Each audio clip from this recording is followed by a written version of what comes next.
Това, което виждате в момента е аеробна тренировка с 2 движения и е подходяща по принцип за всеки един човек, но в случая ще мога да я препоръчам за хора с наднормено тегло и за тежко атлети, които не обичат да ходят да тичат, или просто хората с наднормено тегло ще си щупят примерно коленете и не има оферта да ходят да правят аеробна тренировка, тичайки на пътека или навън на улицата.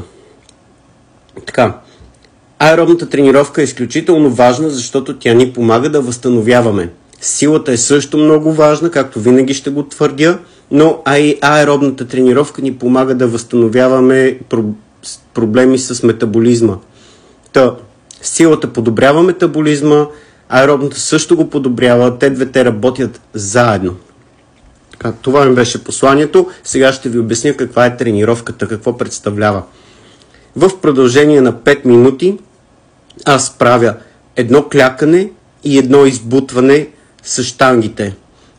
Значи клякането ми е с около 50% от силите, даже по-малко 45% от силата, а избутването ми е с около 30% от силата.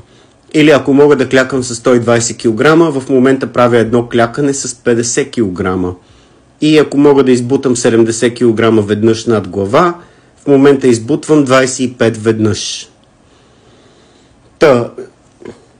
Правя едно клякане, едно избутване, чакам 10 секунди, повтарям.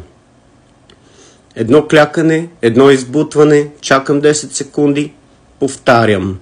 Това в продължение на 5 минути и после почивам от 3 до 5 минути и я правя още веднъж тази тренировка за 5 минути.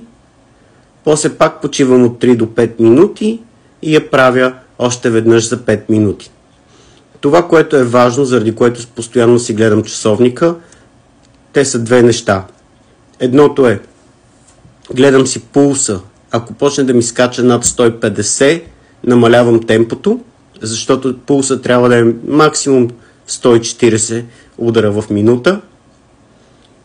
И другото е, че си гледам секундите на часовника и минутите, колко време е минало от практиката. Горе-долу по 2-3 упражнения, по 2-3 такива кръга, по 2-3 кръга се падат на минута. И това е. Изключително важна е аеробната тренировка. Колкото е важна и силата, толкова е важна и аеробната тренировка. Особено за силни хора е по-важна. За слаби хора силата е по-важна. Това са правилни физиологични тренировки. Последвайте ме, ако искате да научите нещо ново и нещо, което никой друг няма да ви го каже. И така, ще продължавам да качвам клипове с тренировки. Успех ви желая!